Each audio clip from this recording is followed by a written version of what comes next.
So, you're thinking about buying a new car or a bike? Well, you probably heard all the buzz about some big GST changes coming up, and it's got everyone asking one really important question.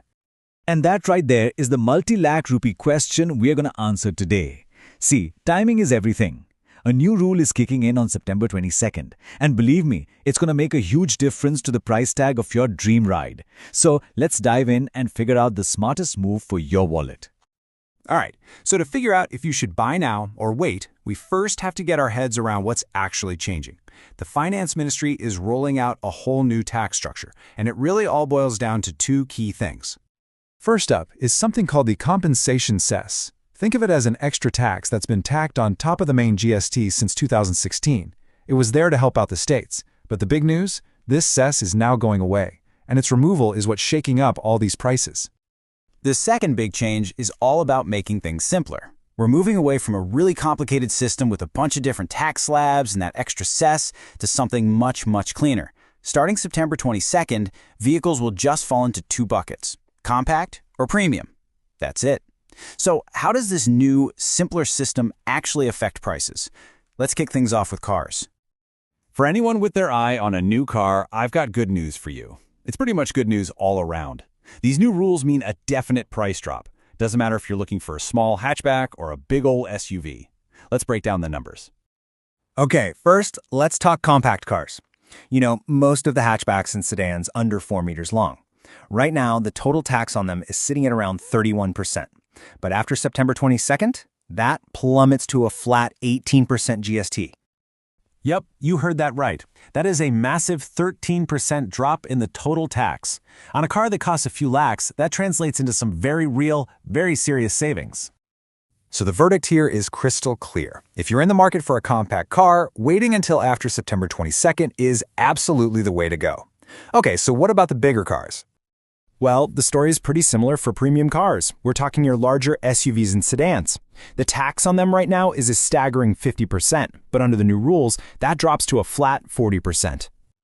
Now, while that new 40% rate is still pretty high, it's a solid 10% reduction from the old system. And trust me, for a premium vehicle, a 10% saving is a very, very significant amount of money. And so the verdict is exactly the same. For both compact and premium cars, waiting until after September 22nd is the smart financial move. Simple enough, right? Well, when we start talking about bikes, the story gets a little more complicated. This is where you really need to pay attention, because for motorcycles and scooters, these new rules create two completely different outcomes. The answer totally depends on the size of the engine. Let's start with what the rules call compact bikes, which is basically your everyday motorcycles and scooters with an engine that's 350cc or less. Right now, they're taxed at a flat 28% GST. After the change, that rate drops all the way down to just 18%. That's a clean 10% price drop. Just like we saw with the cars, this is going to make these bikes and scooters a whole lot more affordable under the new system. So, for the vast majority of people buying a two-wheeler, the advice stays the same. Wait. You are definitely going to save some money if you buy after September 22nd. But, and this is a big but, what if you're in the market for something with a bit more power?